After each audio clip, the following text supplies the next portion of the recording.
अभी तक आप लोगों को बताया गया कि आनंद कंद सच्चिदानंद श्री कृष्ण चंद्र का सनातन अंश होने के कारण विश्व का प्रत्येक जीव एकमात्र आनंद ही चाहता है और उसी आनंद प्राप्ति के लिए अनादिकाल से प्रतिक्षण प्रयत्नशील भी है। किंतु बड़े आश्चर्य की बात है कि अनंतानंत जन्मों के अनवरत प्रयत्न के पश्चात भी अद्यावधि आनंद का लवलेश भी हमें अभी तक प्राप्त नहीं हो सका। अभी गंभीर विचार किया गया कि आखिर में कौन सा अंतराल है जिसके कारण यह जीव अपने परम चरम लक्ष्य परमानंद को प्राप्त नहीं कर सका है। पता लगाया गया मालूम हुआ कि तीन ही तत्व हैं, एक ईश्वर, एक जीव और एक माया। हम लोग जीव हैं, हमारे ऊपर जो हावी है वह माया है। हमारी और माया की जो एक शाश्वत शक्ति है वह परम शक्ति भगवान है। इस भगवान को, उस परम तत्व को जानकर ही कोई जीव माया से उत्तीर्ण हो सकता है, आनंदमय हो सकता है, अन्य कोई उपाय नहीं है। परम तत्व ईश्वर को जानने का प्रयास किया गया, शास्त्रों वेदों में भ्रमण किया गया तो वेदांतियों ने बताया कि वह ईश्वर इंद्रिय मन बुद्धि से परे है। चूँकि ईश्वर इंद्रिय मन बुद्धि का धारक है, प्रेरक है, ज्ञाता है, प्रकाशक है, दिव्य है, प्लस सर्वज्ञ है। साथ ही वह ईश्वर अनेक विरोधी धर्मों का अधिष्ठान भी है। अतः महानतम बुद्धिमान ब्रह्मादिकों की बुद्धि से भी सर्वथा अग्राह्य है, वे भी उस ईश्वर को नहीं जान सकते। हम निराश हुए, किंतु पुनः वेदांतियों ने बताया कि यद्यपि वह ईश्वर अदृष्ट है, अग्राह्य है, अचिंत्य है, अव्यपदेश्य है, अव्यवहार्य है, किंतु वह जिस पर कृपा कर देता है और अपनी कृपा द्वारा अपनी अलौकिक शक्ति प्रदान कर देता है, उस दिव्य शक्ति को प्राप्त करने वाला भाग्यशाली जीव उस ईश्वर को देख लेता है, जान लेता है, प्राप्त कर लेता है और कृतार्थ हो जाता है। इसी आधार पर अनादिकाल से अब तक अनंतानंत जीवों ने उस ईश्वर को प्राप्त किया है, कर रहे हैं और भविष्य में भी करेंगे। उस ईश्वरीय कृपा का आधार आप लोगों को बताया गया शरणागति। शरणागति का अर्थ बताया कुछ न करना। साथ ही आप लोगों को यह भी बताया गया कि शरणागति केवल मन को ही करनी है, क्योंकि बंधन और मोक्ष का कारण केवल मन ही है। लेकिन हमारा मन अनादिकाल से संसार के विषयों में आसक्त है और उसका यह दृढ़ मूल निश्चय हो चुका है कि संसार में सुख अवश्य है, आज नहीं तो कल सुख अवश्य प्राप्त होगा। अतः मन के इस निश्चय को बदलने के लिए संसार के स्वरूप पर विचार किया गया और बताया गया कि संसार में कहीं सुख भी नहीं है और दुख भी नहीं है। पश्चात महापुरुष का प्रकरण आया। महापुरुष के विषय में आप लोगों को बताया गया कि वास्तविक महापुरुष वही होता है जो श्रोत्रिय ब्रह्मनिष्ठ हो, अर्थात नंबर 1 उसको समस्त शास्त्रों, वेदों, ग्रंथों का पूर्ण ज्ञान हो, जिससे हमारी शंकाओं का निवारण कर सके, उनका समाधान कर सके, उनको निकाल सके अच्छी प्रकार से। और नंबर 2 वह ईश्वर प्राप्ति कर चुका हो, दिव्यानंद प्राप्त कर चुका हो, भगवत प्राप्ति कर चुका हो। ये दोनों बातें आवश्यक है। श्रोत्रियम ब्रह्मनिष्ठम, अर्थात वह थियोरेटिकल मैन भी हो और प्रैक्टिकल मैन भी हो, ऐसे गुरु से काम चलेगा। पश्चात महापुरुष को पहचानने के विषय में जो सावधानियां अपेक्षित है वो सब सावधानियां आप लोगों को बताई गई। तत्पश्चात ईश्वर प्राप्ति के विषय में मार्गों का प्रतिपादन किया गया और बताया गया कि वेद से लेकर रामायण तक केवल 3 ही मार्ग बताए गए हैं। कर्म, ज्ञान और भक्ति। कर्म धर्म का निरूपण करते हुए आप लोगों को बताया गया कि केवल कर्म धर्म का, वर्णाश्रम धर्म का विधिवत पालन करने से स्वर्ग की प्राप्ति होती है, लेकिन स्वर्ग हमारा लक्ष्य नहीं है। हमारा लक्ष्य है माया निवृत्ति और परमानंद की प्राप्ति। तो केवल कर्म धर्म का, शारीरिक धर्म का, वर्णाश्रम धर्म का पालन करने से हमारा लक्ष्य हमको नहीं मिलेगा। कर्म में भक्ति को प्लस करना होगा, यानी कर्म योग करना होगा, तब हमारे लक्ष्य की प्राप्ति होगी। तो केवल कर्म धर्म से हमारा काम नहीं चला। दूसरा मार्ग आया ज्ञान मार्ग।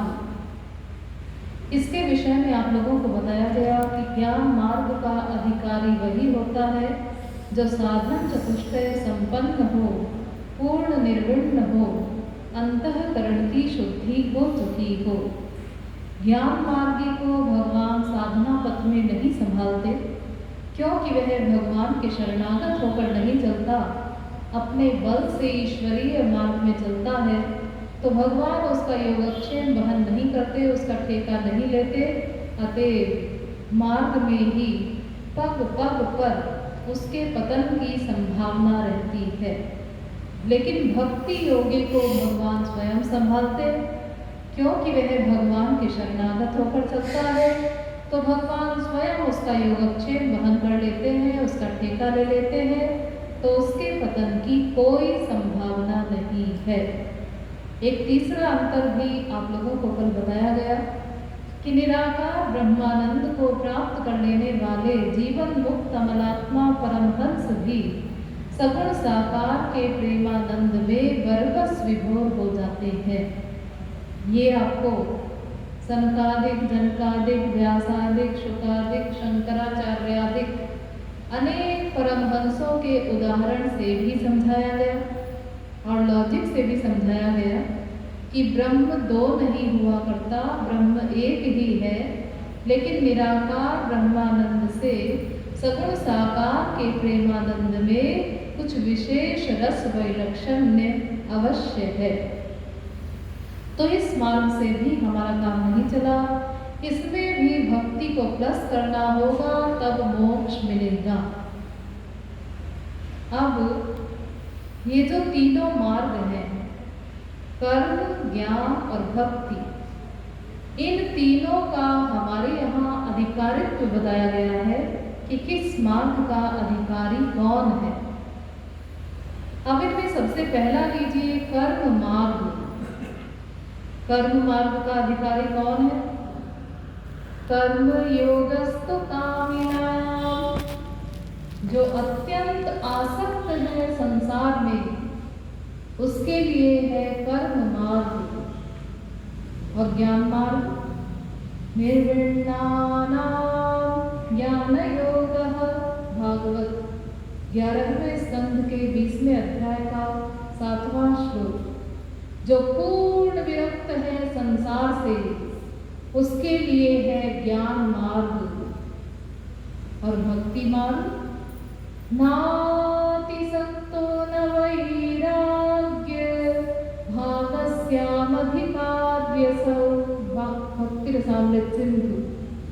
जो ना अत्यंत आसक्त हो, ना अत्यंत विरक्त हो, उसके लिए है भक्ति मार्ग। तो हम लोग अत्यंत आसक्त भी नहीं कहे जा सकते। रोज स्त्री पति बाप बेटा की जूता चप्पल हमको पड़ती ही रहती है, तो थोड़ी बहुत विरक्ति तो सबको है। हाँ, अत्यंत आसक्त तो हम लोग नहीं और अत्यंत विरक्त भी हम लोग नहीं, जनक जी की तरह से। हम लोग तो बस वैसे ही हैं। वो मक्खी होती है ना, मक्खी पाखाने पर भी बैठ गई, भगवान और महापुरुष के सिर पर भी बैठ गई, फूल पर भी बैठ गई, सब जगह। हाँ, ऐसे ही हम लोग करते। लड़की विदा हुई, 2 आंसू तुम भी ले लो। भगवान के मंदिर में गए, वहां कोई अच्छा संकीर्तन चल रहा है, 2 आंसू तुम भी ले लो भगवान। सब जगह हम मधुमक्खी नहीं है जो फूल पर ही बैठना जाने। तो मार्ग के सारल्य और काठिन्य के दृष्टिकोण से भक्ति मार्ग ही हमारे लिए सरल है। उसी के हम लोग आज अधिकारी हैं इस कलयुग में। हाँ, और फिर कलयुग में तो होनी ही भक्ति है। तुलसीदास जी ने पहले ही कह दिया, एहि कलिकाल न साधन दूजा, योग यज्ञ जप तप व्रत पूजा। ये सब कुछ नहीं होगा कलयुग में। योग यज्ञ जप तप व्रत पूजा ये कुछ नहीं होगा। इनका वातावरण ही नहीं है आज इस कलयुग में। कलियुग केवल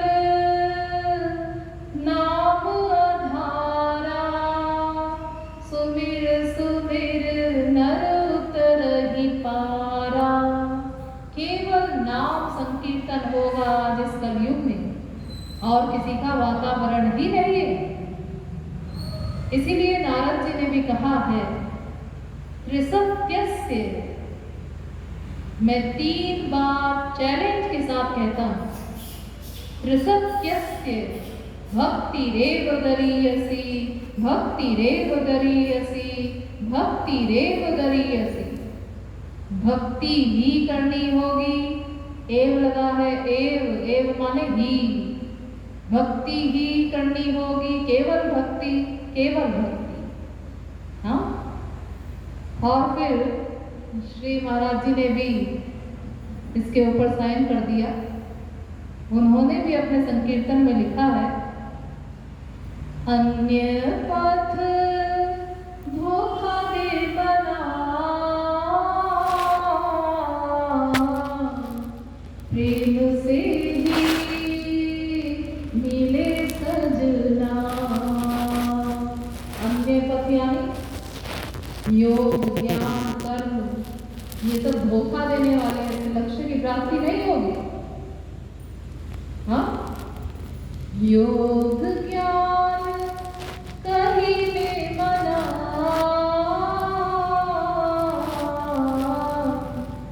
नाक से चबाना जो चला। योग ज्ञान आज इस कलयुग में ऐसे है जैसे नाक से चना चबाना यानी असंभव है। हाँ, कलयुग में वातावरण ही नहीं है उसका। योगी ज्ञानी कोरी कल्पना, प्रेमी पावे नंद नंदना। तो भक्ति से ही भगवान मिलेंगे। भागवत में भगवान ने कहा है, भक्त्या हमें कया ग्राह्य, मैं केवल भक्ति से ही ग्राह्य हूँ। हाँ, एकया, केवल भक्ति। अब ये जो भक्ति है जिसमें बड़े बड़े परमहंस लोग विभोर हो रहे हैं, वह भक्ति की नहीं जाती तो क्या हो जाती है ना, वो भी नहीं जाती।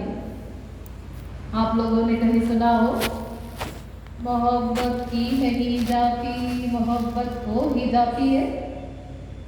ये गधों की फिलॉसफी। वह भक्ति की भी नहीं जाती और वो भी नहीं जाती। वह भक्ति भगवान की एक प्राइवेट पावर का नाम है। वो किसी साधन से नहीं मिलती, केवल गुरु कृपा से मिलती है, संत की कृपा से मिलती।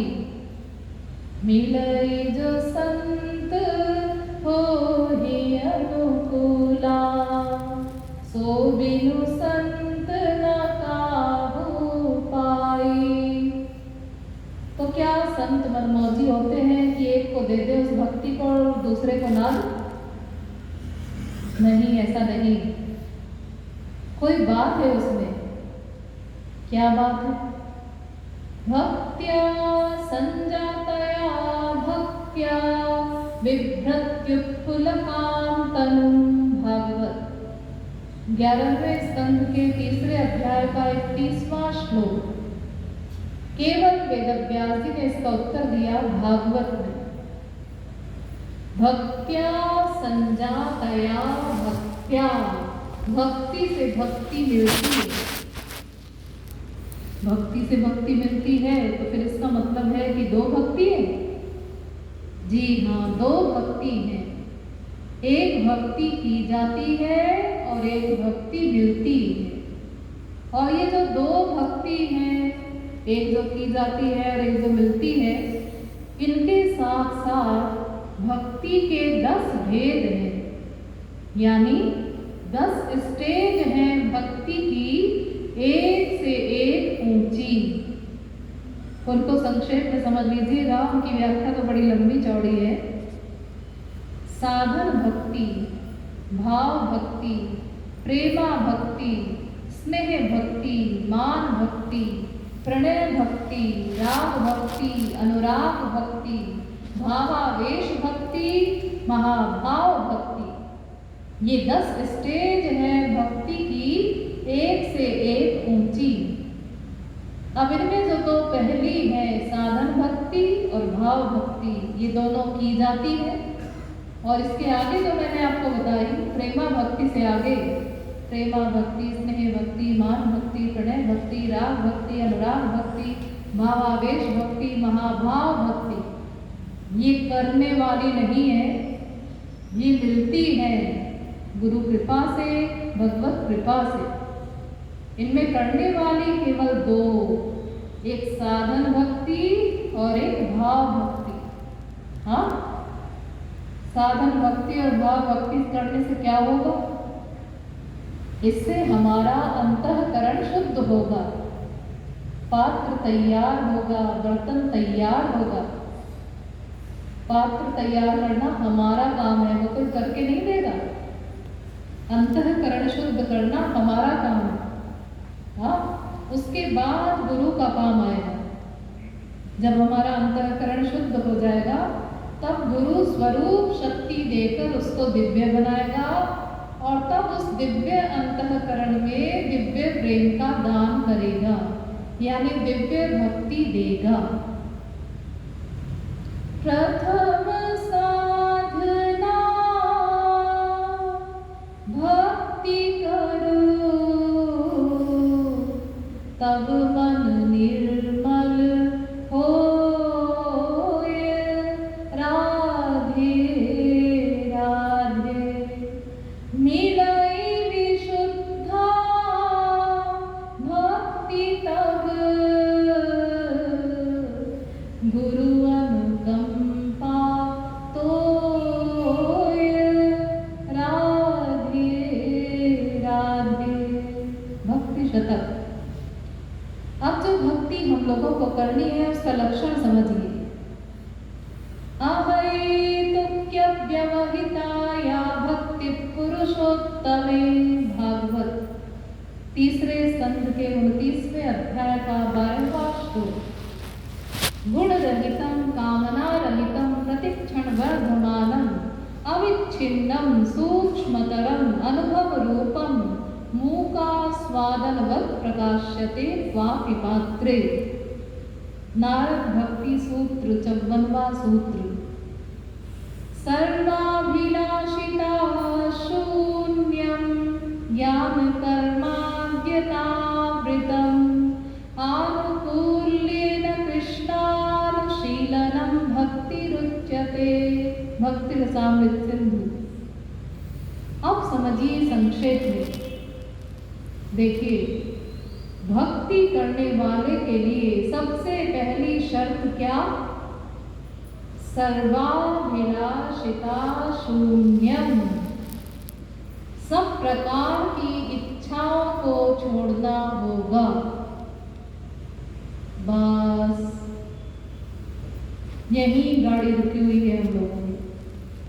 हाँ, सब प्रकार की इच्छाओं से रहित होना माने क्या होता है जी? और सब प्रकार प्रकार की इच्छाओं के कितने प्रकार होते। देखिए, सब प्रकार की इच्छाओं का मतलब क्या? एक भुक्ति की इच्छा और एक मुक्ति की इच्छा। श्री कृष्ण के अतिरिक्त जितनी इच्छाएं बची वो सब प्रकार की इच्छाएं हैं। बढ़िया सी परिभाषा बना ली थी। और पंडिताई में जाना ही चाहते हैं तो एक भुक्ति की इच्छा और एक मुक्ति की इच्छा। भुक्ति में जो भा होता है, भा, उसके ऊपर की लाइन अलग अलग होती है और जब वह लाइन मिल गई तो हो गया माँ। यानी जब तक जीवात्मा और परमात्मा का मिलन नहीं हो रहा है उतने एरिया का नाम भुक्ति, और जब मिलन हो गया तो हो गई मुक्ति। दोनों चुड़ैले। भुक्ति मुक्ति स्पृहा यावत् पिशाची विधि वर्तते तावत् भक्ति सुखस्यात्र कथम अभ्युदयो भवेत्। भक्ति रसामृत सिंधु। दोनों डाकिनी हैं।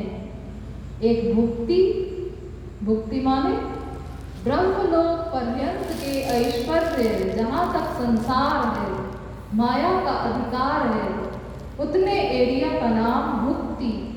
और दूसरी है मुक्ति। मुक्ति माने मोक्ष। दोनों डाकिनी है।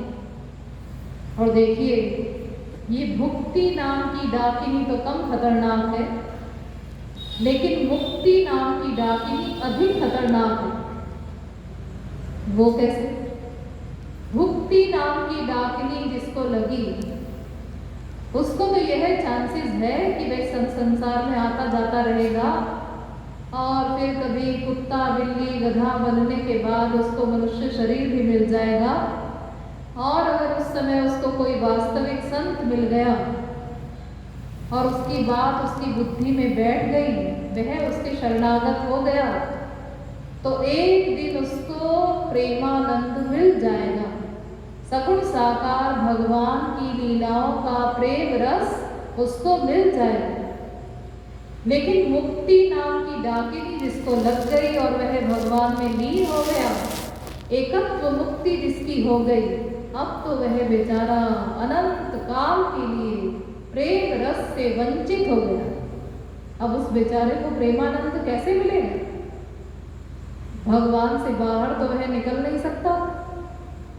वह तो ऐसा हो गया जैसे नदी समुद्र में मिल जाए, उसका अपना अस्तित्व समाप्त।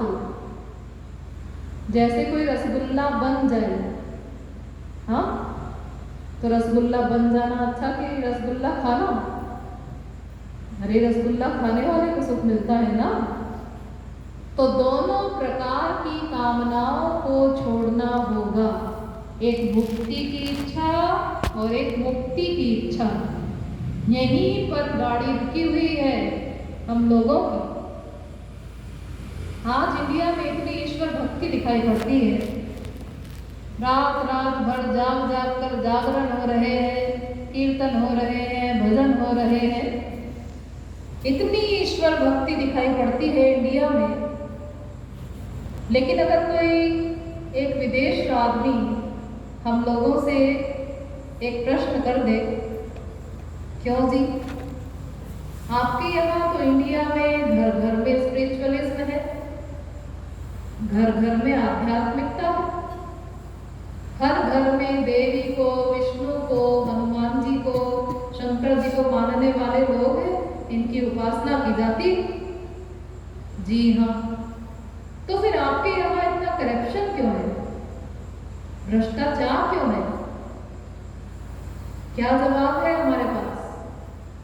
कोई जवाब नहीं, क्योंकि हमारी बुद्धि में अभी तक यह नहीं भरा कि सब प्रकार की कामनाओं को छोड़ना होगा, तब ईश्वर भक्ति के राज्य में प्रवेश मिलेगा। प्रवेश ही नहीं है, वो तो सब जीरो में गुणा हो रहा है। 0 गुणा लाख बराबर 0 और 0 गुणा करोड़ बराबर 0। उसका कोई फल नहीं मिलेगा। हाँ, और अब जरा हम बात कर लें उन लोगों से ये जो संसार मांगते हैं भगवान से, क्यों साहब एक बात बताइए, ये संसार संबंधी कामना भगवान से क्यों करते? क्यों करते? हाँ बताइए क्यों करते? क्या आपको ये मालूम है कि संसार में सुख है या भगवान में सुख है? हाँ जी, ये तो सभी जानते हैं, संसार में सुख नहीं है, भगवान में सुख है, राम नाम सत्य है। हाँ, इंडिया वालों से आप ये क्वेश्चन ना कीजिए, गधा भी जानता है कि संसार में सुख नहीं है, भगवान में सुख है। और आप चाहते क्या है? सुख। और भगवान से मांगते क्या है? संसार। तो क्यों जी, अगर कोई मिठाई की दुकान पर खड़ा होकर कहे, ए हलवाई मुझे चप्पल दे दे, चप्पल दे दे, तो वो मिठाई का दुकानदार सोचेगा भाई ये कोई तमिलनाडु या आंध्र प्रदेश का कोई आदमी होगा, वहाँ चप्पल नाम की कोई मिठाई होती होगी। हाँ, अपन तो नहीं समझते, चलो इसी से पूछ लेते।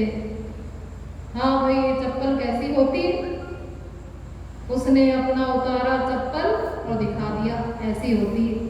हाँ, अब वो मिठाई का दुकानदार हैरान, एक पागल आदमी है क्या? अरे पागल ही तो हुआ और क्या? अरे इसको हमारी दुकान पर चारों ओर मिठाइयाँ दिख रही है और हमको चप्पल दिखा रहा है, हमसे चप्पल मांग रहा है, अननेचुरल। तो भगवान के यहाँ आनंद ही आनंद है और हम उससे मांगते हैं उसकी उल्टी चीज, संसार। अरे संसार मांगना है तो संसार से मांगो, मांगना तो वहां भी नहीं चाहिए। और फिर एक बात बताइए, क्या भगवान की इतनी हिम्मत है कि आपके प्रारब्ध को काट कर आपको संसार दे दे? अजीब भगवान की हिम्मत की बात आप करती है। भगवान क्या नहीं कर सकता? भगवान यह नहीं कर सकता कि आपके प्रारब्ध को काट कर आपको संसार नहीं दे सकता। और एक लंबी चौड़ी किताब लिखी जा सकती है कि भगवान यह नहीं कर सकता, वह आपके प्रारब्ध को नहीं काट सकता। अवश्यमेव भोक्तव्यं कृतं कर्म शुभाशुभम्, अवश्यमेव भोगना होगा अच्छे बुरे दोनों प्रकार के कर्मों का फल।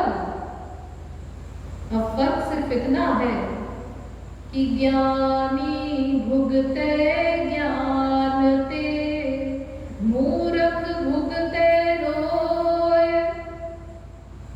बाप मरेगा हमारा भी और महापुरुष का भी, हम छाती पीट पीट कर रोएंगे और महापुरुष को कोई असर नहीं होगा। वो कहेगा ये कौन सी अननेचुरल बात हो गई, जो आया है वो जाएगा, लकड़ी वकड़ी का इंतजाम करो। हाँ, तो प्रारब्ध भोगना होगा।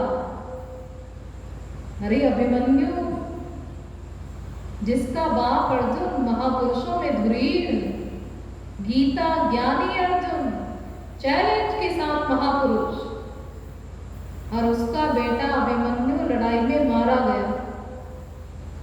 उत्तरा विधवा हो गई 16 वर्ष की उम्र में, और ब्याह कराने वाले वेदव्यास, वे भी भगवान के अवतार, और मामा भगवान श्री कृष्ण, तीन भगवान, और वो महापुरुष अर्जुन, भगवान के अवतार वेदव्यास जी, और मामा भगवान श्री कृष्ण, तीनों कुछ नहीं कर सके, तीनों बैठकर शोक मना रहे। मुझे बड़ा अफसोस है अर्जुन कि तुम्हारा बेटा अभिमन्यु लड़ाई में मारा गया। तो क्यों जी, ये बड़े बड़े जिनके बाप महापुरुष, मामा भगवान, ब्याह कराने वाले भी भगवान के अवतार, ये तो विधान को नहीं काट सके, और हम लोग 54 और 58 में विधान को काटने चले। हाँ, वह भी दूसरे के द्वारा है पंडित जी तुम कर देना मृत्युंजय का जाप। और पंडित जी भी कह रहे हैं हाँ बस 500 रुपया लगेगा, ऐसा जाप कर दूंगा तुम्हारा बेटा मरने नहीं पाएगा। हाँ अपने आप भले ही पंडित जी अगले क्षण ही हार्ट अटैक होकर मर जाए, उसके लिए ऐसा जाप कर देंगे। हाँ हम लोग समझते हैं कि 2 कौड़ी का है भगवान, उसको हम ऐसे ही बेवकूफ बना लेंगे। तो सब प्रकार की कामनाओं को छोड़ना होगा। हम लोगों को बड़ी बीमारी है कामनाओं की। ये कूड़ा कबाड़ा संसार मांगते हैं हम भगवान से।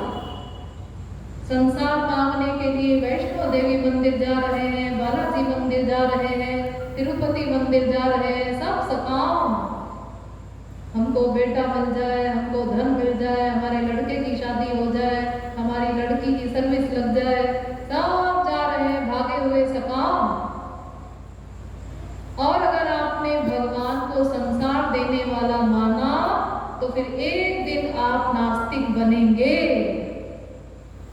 हाँ अजी वो हमारा बेटा बीमार था तो हम वैष्णो देवी गए और देवी जी से कहा हे देवी जी हमारे बेटे को बचाइए। और वहां से लौट कर आए तो खेलता हुआ मिला बेटा। हाँ दूसरी बार फिर बेटा बीमार हुआ, फिर गए देवी जी के पास, हे देवी जी इस बार फिर से बचाइए। वहां से लौट कर आए मर गया बेटा। अजी कुछ नहीं है जी, देवी जी हनुमान जी कोबड़ा जी कुछ नहीं है, सब बकवास है। हाँ आप नास्तिक बनेंगे फिर एक दिन अगर आपने भगवान को संसार देने वाला माना। और फिर संसार में भी हम पहले किसी से हमारा कोई संबंध होता है, उसी से तो हम चीज मांगते हैं। हमने भगवान से कोई संबंध तो बनाया नहीं और मांगना शुरू कर दिया। ऐसा तो संसार में भी नहीं होता। आप जा रहे हैं गाड़ी से चले हुए, रास्ते में कोई आदमी हाथ दे रहा है आपकी गाड़ी को, रोको रोको रोको रोको, रोक दी। हाँ क्या है? अजी वो जरा मुझे यहाँ अगले हाथरस तक जाना है, छोड़ दीजिए अपनी गाड़ी से। इसको छोड़ दे गाड़ी से, जान ना पहचान। चलो ड्राइवर बिना वजह 50 रुपए का तेल फूक दिया इसने यहाँ पर। हाँ आगे थोड़ा सा चले तो जीजा जी जा रहे थे चले हुए सामने। अरे अरे अरे जीजा जी आप ऐसे कैसे, पैदल कैसे जा रहे हैं? अरे हम तो बता देते, हम गाड़ी से छोड़ देते हैं आपको। अरे बैठिए ना, जल्दी बैठो गाड़ी में, हम छोड़ देते हैं आपको।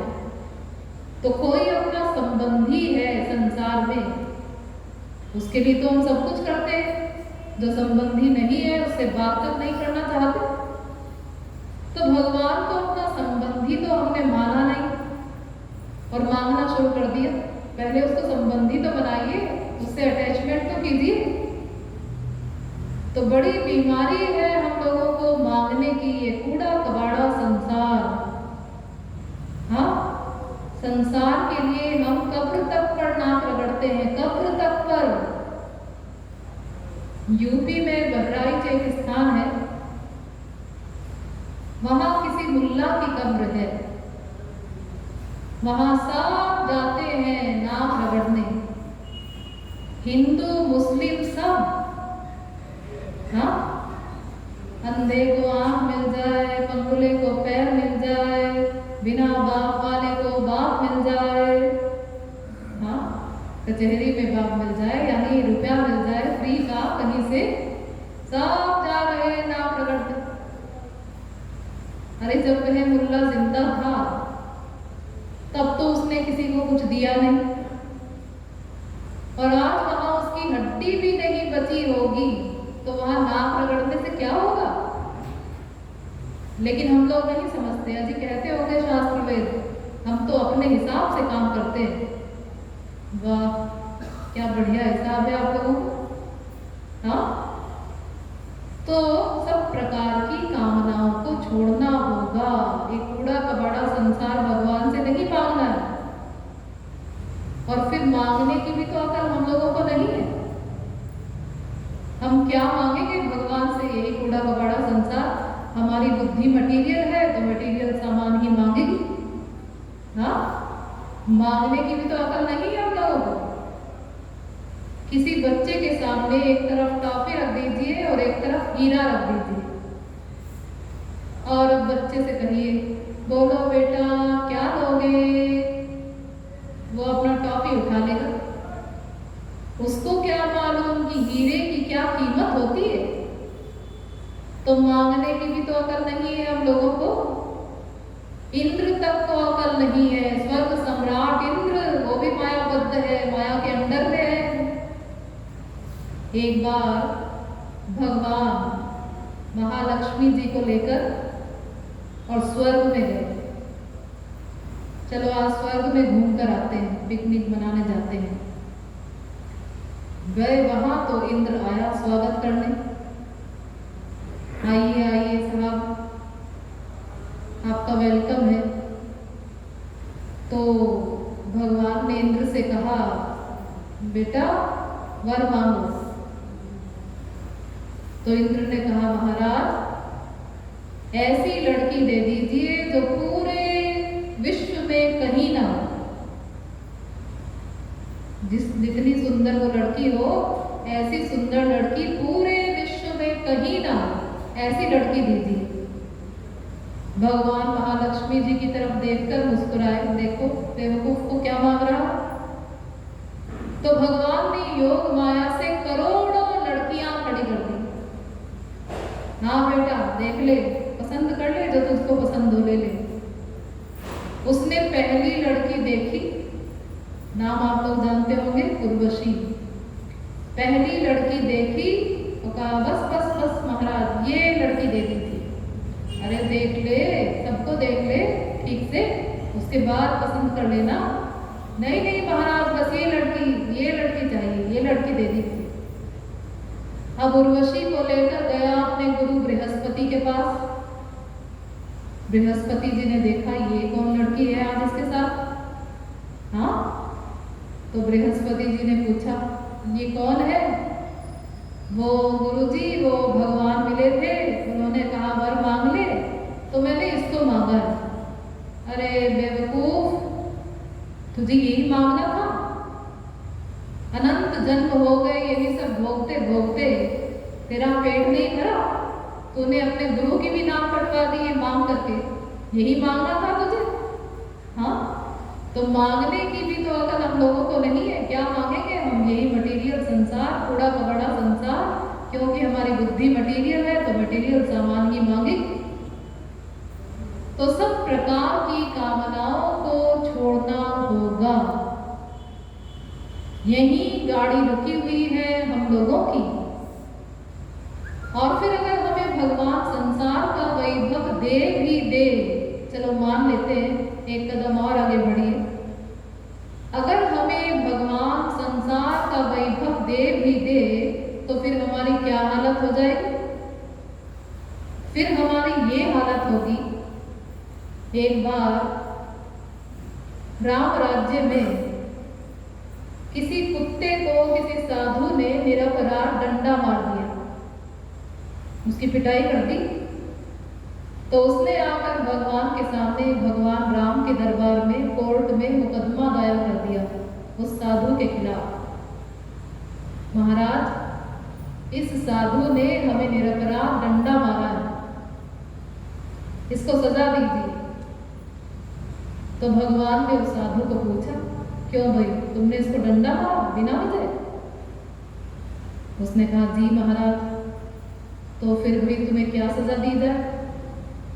उस कुत्ते से पूछा भाई तुम बताओ क्या सजा दें इसको जिससे तुम्हें शांति मिल जाए? तो उसने कहा महाराज इसको इसी जन्म में या अगले जन्म में जब भी आपकी इच्छा हो महंत बना दीजिए। हाँ, खूब रसगुल्ला मालपुआ छनेगा। मैं भी पिछले जन्म में मठाधीश था, खूब चढ़ावा चढ़ता था, मालपुआ रसगुल्ला खाता था और मैं अहंकार में भगवान को ही भूल गया। मुझे होश ही नहीं रहा, पागल हो गया बिल्कुल, हाँ, अहंकार में। तो मठाधीश बनने के बाद मैं अगले जन्म में कुत्ता बना, तो इसको महंत बना दीजिए, ताकि खूब जब चढ़ावा चढ़ेगा और खूब पैसा होगा इसके पास और खूब रसगुल्ला मालपुआ खाएगा, तो ये भी अहंकार में पागल हो जाएगा। और फिर उसके बाद ये जब कुत्ता बनेगा और उस कुत्ते को कोई निरपराध डंडा मारेगा, तब मुझे शांति मिल जाएगी। हाँ, इसको ये सजा देगी। तो ये हालत हो जाती है संसार पाने के पश्चात। वो भगवान को भगवान ही नहीं मानता, अपने आप को ही भगवान मानने लगता है, अहंकार के कारण नशे में चूर हो जाता है। हाँ, बाइबल कहती है, it is easier for a camel to go through the eye of a needle than for a rich man to enter the kingdom of God. अर्थात सुई के छेद से ऊंटों का काफिला भले ही निकल जाए, लेकिन कोई सांसारिक संपत्ति वाला ईश्वर की ओर चले, इम्पॉसिबल, असंभव। वो कोई होगा करोड़ों में एक, अनंत जन्मों का संस्कारी, जो अपने प्रबल संस्कारों के कारण संभल जाएगा। सांसारिक संपत्ति होते हुए भी कोई होगा करोड़ों में एक, वरना असंभव है कि कोई सांसारिक संपत्ति वाला ईश्वर की ओर चले। बाइबल कह रही। तो मोक्ष पर्यंत की कामनाओं को छोड़ना होगा, ये पहली शर्त है भक्ति करने वालों के लिए। हाँ, अगर भगवान कभी पीछे ही पड़ जाए कि नहीं नहीं कुछ तो मांगना ही पड़ेगा, तो उनका प्रेम मांगिए। हाँ, अब आप लोग कहेंगे अजी ये भी तो कामना है, प्रेम मांगना ना। उस प्रेम को पाकर हम क्या करेंगे? उनकी सेवा करेंगे। और सेवा का मतलब क्या? जिससे स्वामी को सुख मिले। हाँ, जिससे हमको सुख मिले वो सेवा नहीं है। जिससे स्वामी को सुख मिले, तो हम तो उनको सुखी देखकर सुखी होंगे, ये हमारा लक्ष्य होगा। इसमें हमारी कोई कामना है ही नहीं, हम तो उनको सुखी देखना चाहते। हाँ, तो निष्काम प्रेम करना है भगवान से, कुछ मांगना नहीं है, उनकी इच्छा में इच्छा रखना। खूब तरसाया है तेरी ख्वाहिशों ने ही तुझे, तू भी अब इन ख्वाहिशों को कुछ तरसती छोड़ दे। ये ख्वाहिशें तरसा करें। अरे इसको कौन से गुरु ने पाठ पढ़ा दिया, ये तो अब हमें चाहता ही नहीं। हाँ, चैलेंज कर दो भगवान को, हम आपसे कुछ मांगेंगे नहीं, भले ही हमारे प्राण निकल रहे हो, लेकिन आपसे कुछ मांगेंगे नहीं। मांगने से मंगते बन जाएंगे और बिना मांगे सब कुछ मिलेगा, ये सिद्धांत है। हाँ, तो निष्काम प्रेम करना है भगवान से, कुछ मांगना नहीं। अब नंबर 2, दूसरी शर्त है ज्ञान कर्माद्यनावृतम। कर्म, ज्ञान, तपश्चर्या आदि का आवरण भक्ति के ऊपर नहीं होता। भक्ति स्वतंत्र है। भक्ति स्वतंत्र सकल सुख खानी। और ध्यान दीजिए, तीसरी शर्त है अहेतुक्य प्रतिहता।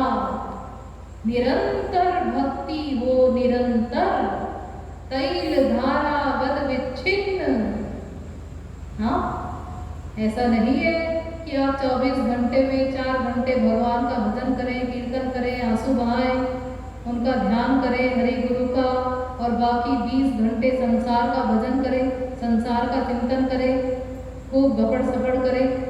हाँ, इससे क्या होगा?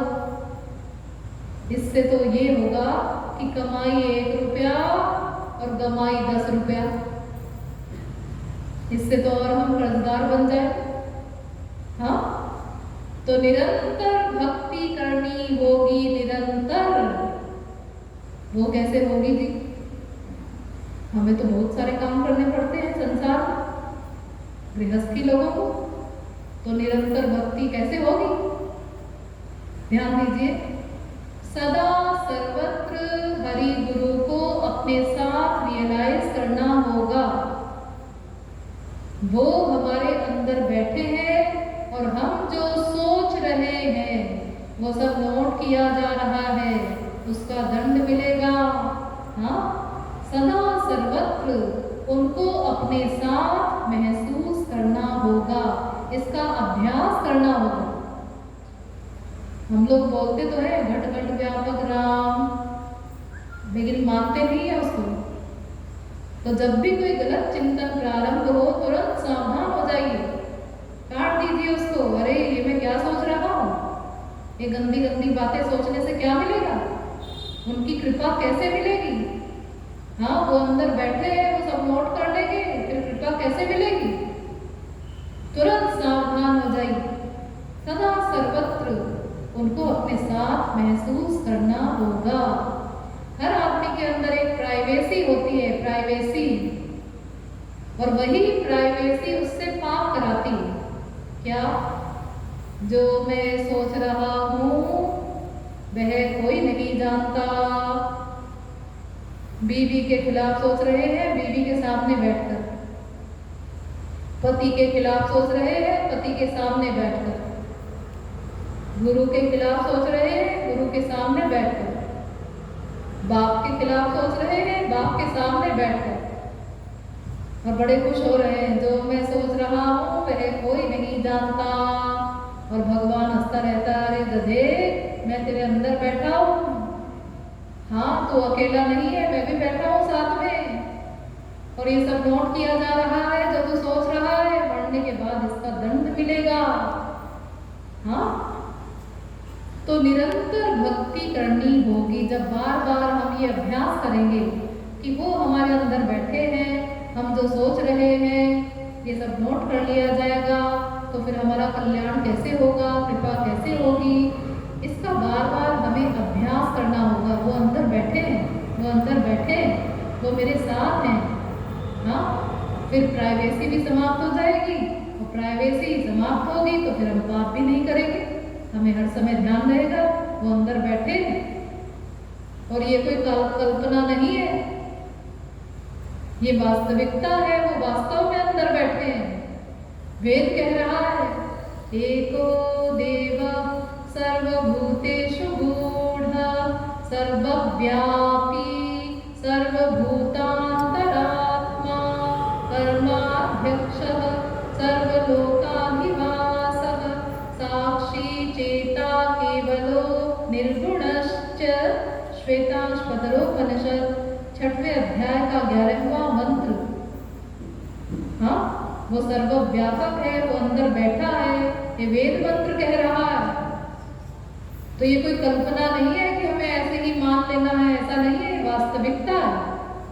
तो निरंतर भक्ति करनी होगी, और आनुकूल्येन कृष्णानुशीलनं भक्तिरुच्यते। भगवान को भगवान मानकर भक्ति नहीं करना है, यानी भगवान की भक्ति नहीं करना है। अब आप लोग कहेंगे फिर क्या शैतान की भक्ति करना है? नहीं नहीं, फिर से सुनिए, भगवान की भक्ति नहीं करना है, भगवान की भक्ति करना असंभव। अरे उनको देखना असंभव है, भक्ति क्या करेंगे आप उनकी?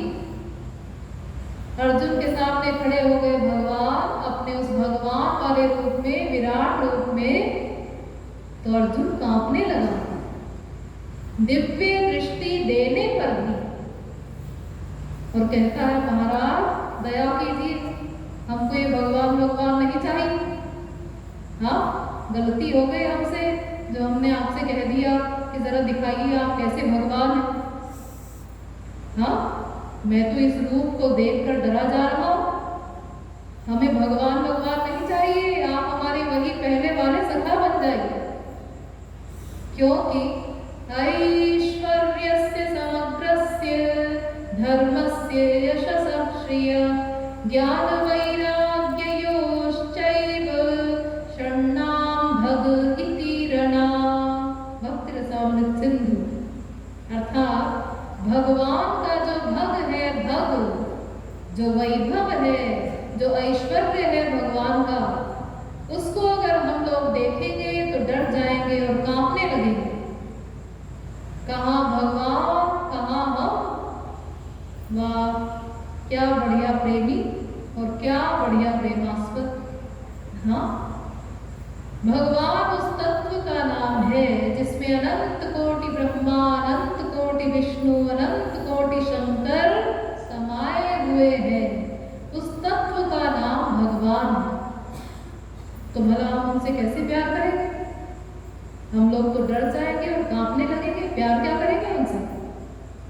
उस भगवान वाले विराट रूप को देखकर तो हम लोग डर जाएंगे। प्यार कैसे करेंगे? आज शंकर जी की उपासना करने वाले लोग मंदिरों में जाते हैं, उनकी भक्ति करते हैं। सामने देखिए, सावधान होकर बैठिए।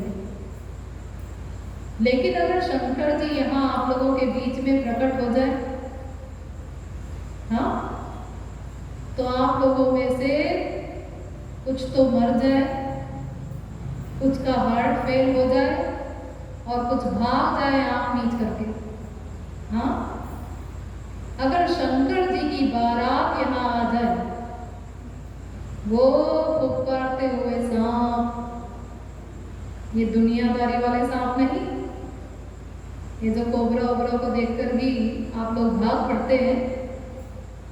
अरे अगर कोई एक रबड़ का सांप छोड़ दे आप लोगों के बीच में, आर्टिफिशियल बनावटी, और कह दे सांप आ गया सांप, तो आप लोग देखेंगे नहीं, पहले भाग जाएंगे। हाँ, बाद में मालूम पड़ेगा अजी वो तो रबड़ का था जी, हम भी कैसे गधे हैं, हमने लेक्चर छोड़ दिया उसके चक्कर में। हाँ, तो अगर शंकर जी अपने वास्तविक रूप में यहाँ प्रकट हो जाए, वही मुंडमाला पहने हुए, भूतों का साथ, साज-बाज के साथ, तो फिर भला बताइए हम उनसे कैसे प्यार करेंगे? हम लोग तो डर जाएंगे और कांपने लगेंगे। प्यार क्या करेंगे उनसे? हाँ, तो भगवान को निकाल दीजिए, यानी भगवान की भगवत्ता निकाल दीजिए। अब बचे केवल एक श्री कृष्ण, उनसे हमें प्यार करना है।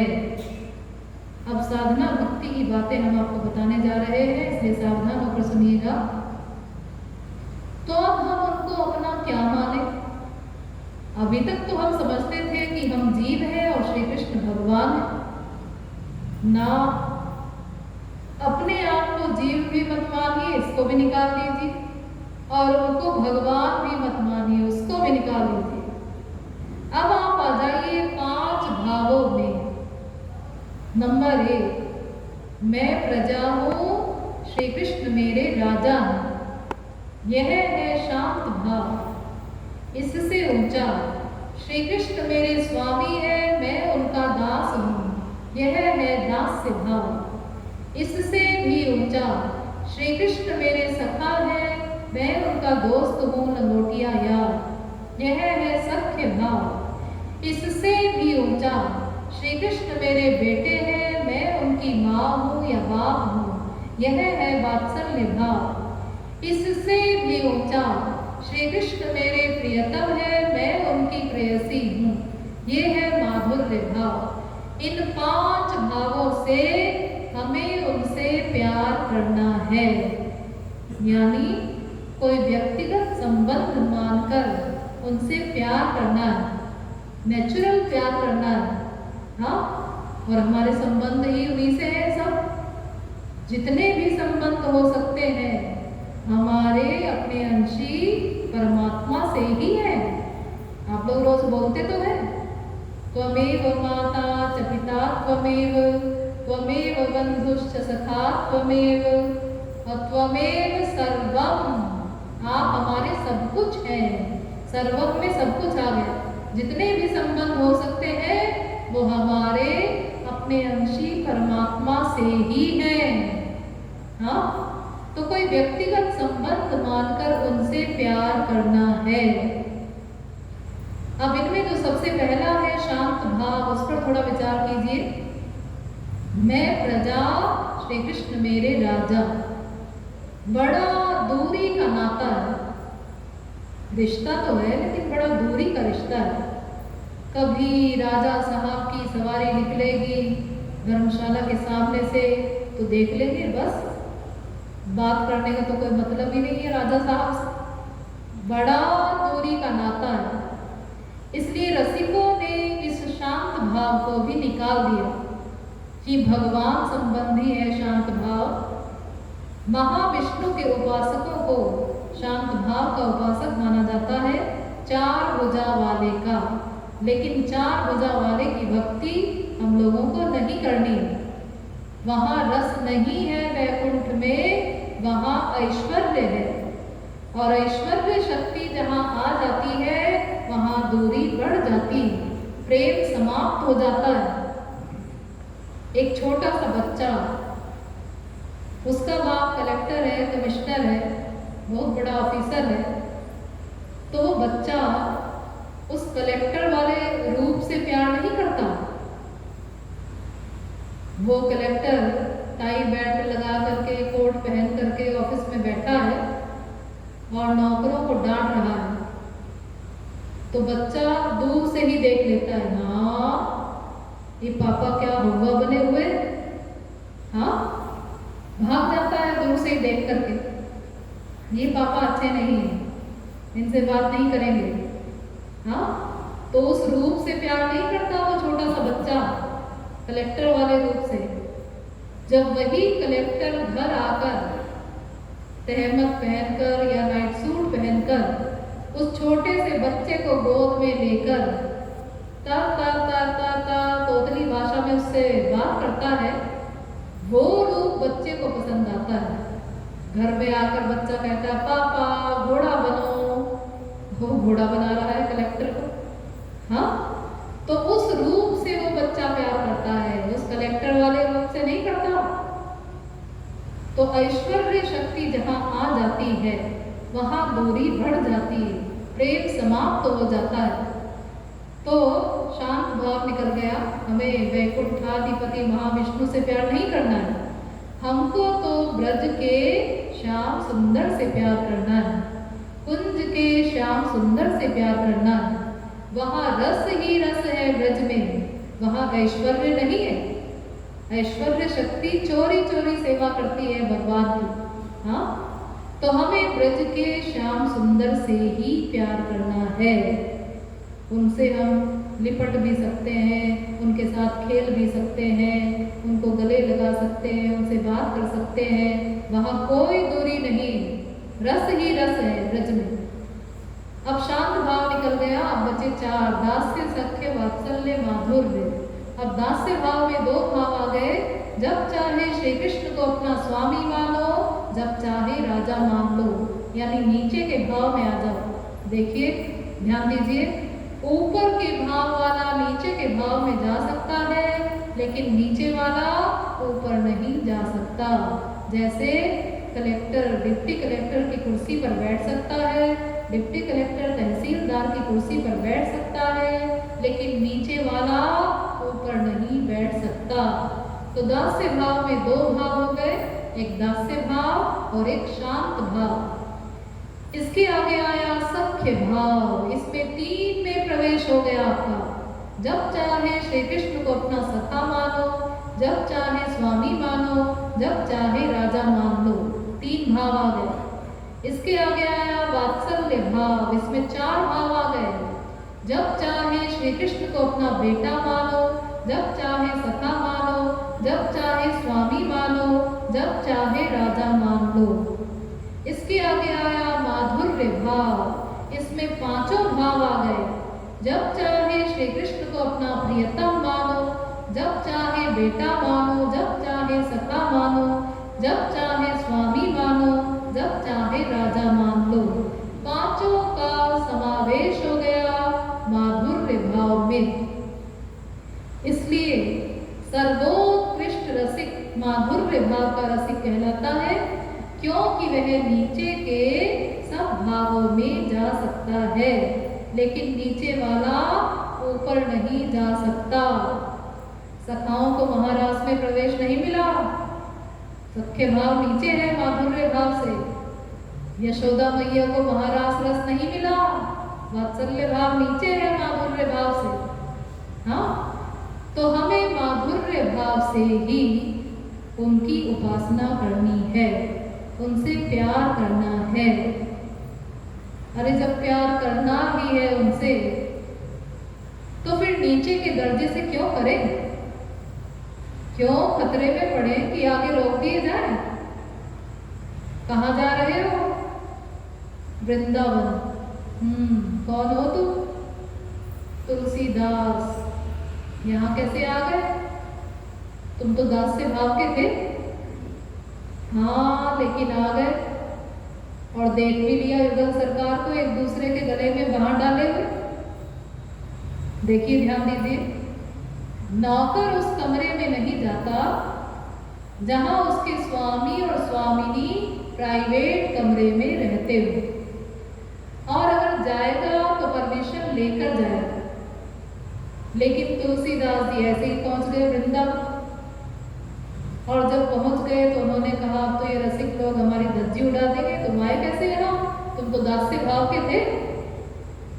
उस समय उन्होंने कहा कहूँ छवि आज की, भले बने हो नाथ, तुलसी मस्तक तब नवई, धनुष बाण लो हाथ। अरे हो तो तुम मेरे ही नाथ, इसीलिए तो नाथ कहा। ये नहीं कहा हे श्री कृष्ण मेरे नाथ, कहाँ कहूँ छवि आज की। अरे ऐसी छवि तो मैंने आज से पहले कभी देखी ही नहीं, क्योंकि नौकर को कहाँ से मिलेगी ऐसी छवि देखने? हाँ, लेकिन अब मेरी नाक रख लो और धनुष बाण हाथ में ले लो, जिससे मैं संसार में मुंह दिखाने लायक हो जाऊं, वरना रसिकों के जगत में मैं बैठने नहीं पाऊंगा। तो भगवान ने कहा हाँ ठीक है, और ले लिया धनुष बाण हाथ में। हाँ, तो देखिए, ये जो दास्य भाव का संत है, इसको माधुर्य भाव तो क्या, सख्य भाव में भी प्रवेश नहीं है। और इतनी दूरी है इस दास्य भाव में, वो स्वामी मैं दास, इतनी मर्यादाएं हैं इसमें कि हम तो समझते हैं कोई पालन नहीं कर सकता उन मर्यादाओं का। वो चाहे तुलसीदास जी हो, चाहे हनुमान जी हो, और चाहे लक्ष्मण जी। क्यों? सिर बल चलो उचित अस मोरा, सब ते सेवक धर्म कठोरा। अर्थात भगवान राम का जहाँ चरण पड़े, उनके दास का वहां सिर पड़ना चाहिए। इसका मतलब है कि जितने भक्त लोग हैं वो सब सिर के बल चला करें, सिर नीचे पैर ऊपर। हाँ, ये कैसे पॉसिबल है? असंभव। अरे बड़ा कमाल किया लक्ष्मण जी ने, तो बस इतना कर दिया कि भगवान राम के चरण के ऊपर हमारा पैर न पड़ जाए, इसलिए चरण चिन्हों को बचा बचा कर चले। लेकिन ये भी एक बात है सुनने की, वरना जब किसी भक्त को प्यार उमड़ेगा तो कहाँ सिर जा रहा है, कहाँ वो जा रहा है, ये कोई उसको होश रहेगा? सुतीक्ष्ण जी महाराज जब उनको यह मालूम पड़ा कि भगवान राम आ रहे हैं, वो कभी इधर भाग रहे हैं, कभी उधर भाग रहे, होश ही नहीं रहा। दिसी अरु विदिसी पंथ नहीं सूझा, को मैं चले कहाँ नहीं बूझा। भागे जा रहे हैं, हाँ किधर से आ रहे हैं, उधर से आ रहे हैं, कब आ रहे हैं? भाग रहे कभी इधर कभी उधर, होश ही नहीं रहा। ये सुनते ही कि भगवान राम आ रहे हैं, अभी आए नहीं है, अभी केवल सुना है, सुनते ही ये हालत हो गई।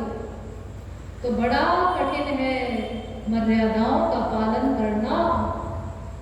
और सख्य भाव, जिसमें श्याम सुंदर को सखा लोग अपना घोड़ा बनाते, इतना बड़ा अधिकार मिल गया। अब वो बात नहीं रही कि जहां उनका चरण पड़े वहां हमारा सिर पड़े। अब तो उनके सिर पर चढ़े हुए बैठे, इतना बड़ा अधिकार मिल गया।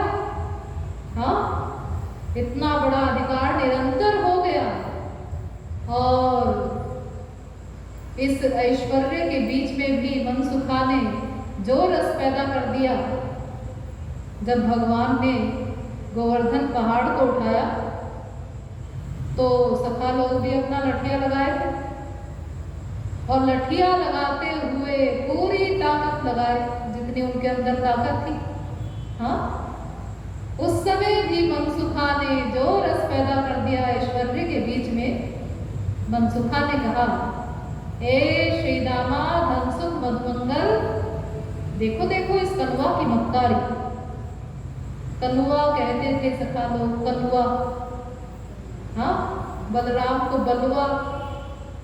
हाँ, तो देखो देखो इस कनुआ की मक्कारी। कभी श्री कृष्ण नहीं कहा उन्होंने कनुआ? दोस्त का सम्मान थोड़ा ही होता है। देखो देखो इस कनुआ की मक्कारी। अगर ये पहाड़ गिर पड़े तो ये जो करोड़ों लोग खड़े हैं इसके नीचे रिफ्यूजी सब दब के मर जाए ब्रजवासी। और इतने सीरियस मामले में भी हम लोग तो लठिया लगाए हैं, पूरी ताकत लगाए हैं। और इस कनुआ को देखो, एक हाथ की एक अंगुली के नाखून के अग्रभाग को छुआए हैं खाली। देखो इस कनुआ की मक्कारी। ये सखा लोग पूरे कॉन्फिडेंस से कह रहे थे। हाँ, ऐसा नहीं कि एक्टिंग में बोल रहे हो। और दूसरा कहता है, हाँ हाँ जरा ये मामला खत्म हो फिर निपट लेंगे इससे भी।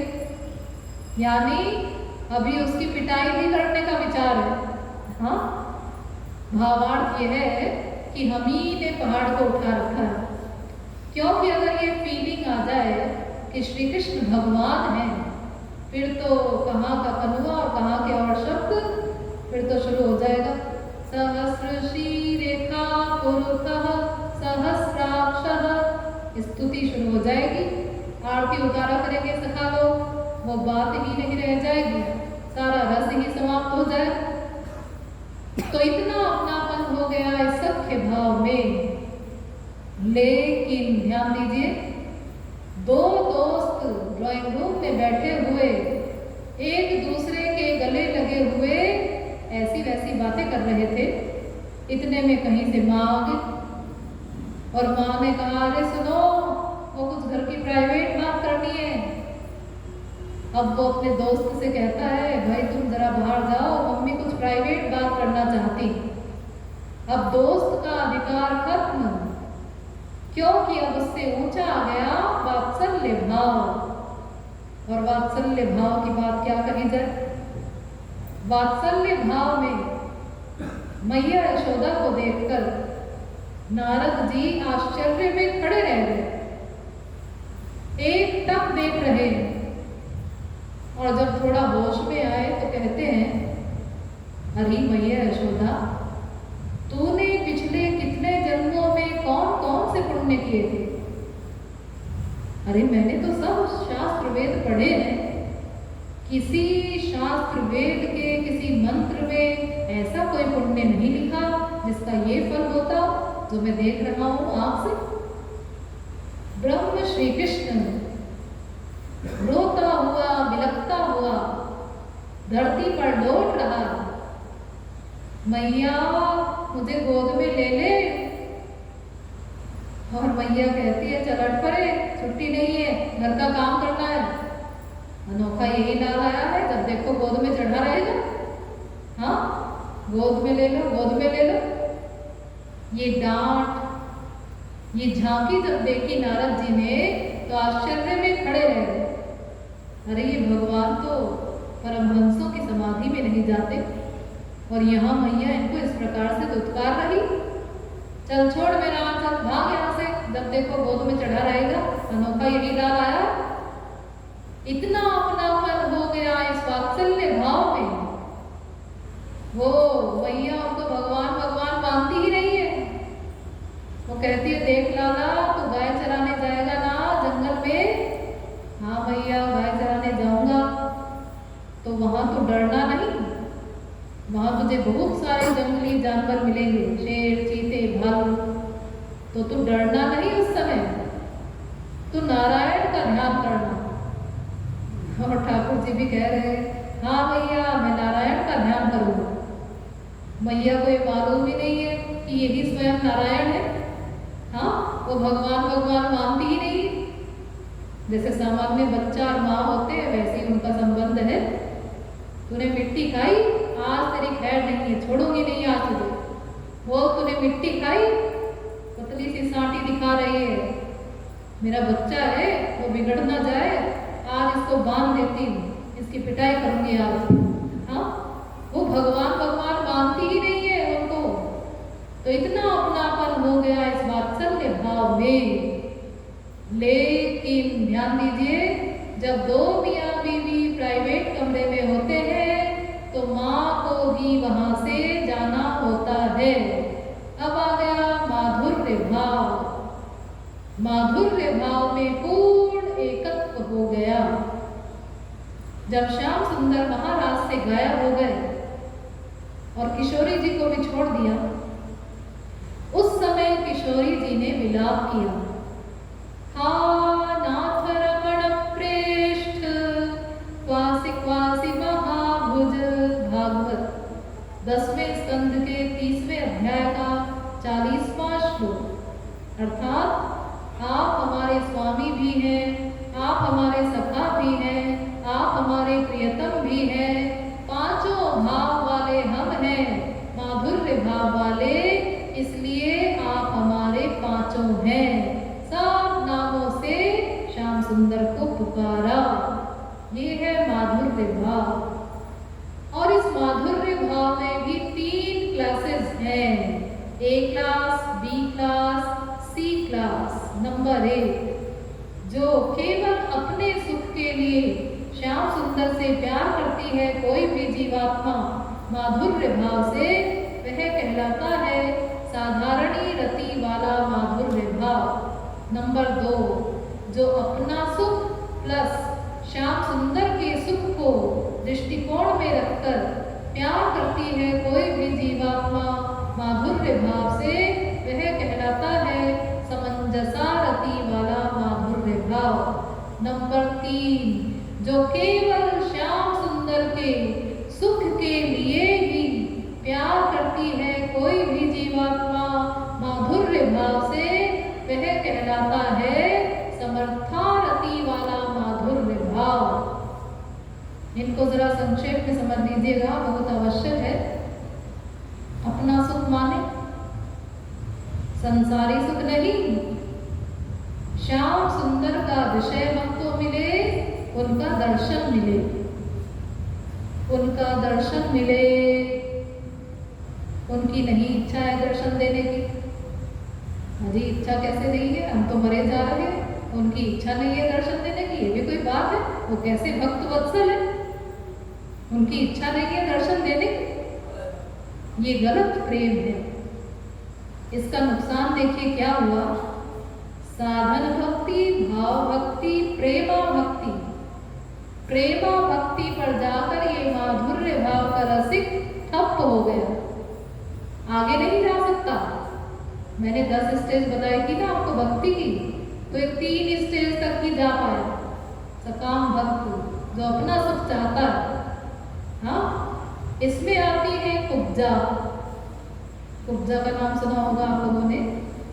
वो अपने सुख के लिए प्यार करती है कुब्जा श्याम सुंदर से, उनके सुख से कोई मतलब नहीं। वो मेरे सामने बैठे रहे, मैं उनको देखती रहूं, जिससे मुझे सुख मिलेगा। उनको भले ही नींद आ रही हो, उससे कोई मतलब नहीं, बस वो मेरे सामने बैठे रहे। हाँ, ये थर्ड क्लास के भक्त होते हैं, सकाम भक्त। तो देखिए एक माधुर्य भाव का रसिक भी चूक गया जरा सा तो प्रेमा भक्ति पर जाकर रुक गया, आगे नहीं जा सकता। अब इसके आगे जाएंगे समंजसा रति वाले महापुरुष, यानी उनके सुख का भी ध्यान है, अपने सुख का भी ध्यान है, 50-50। ये कौन है?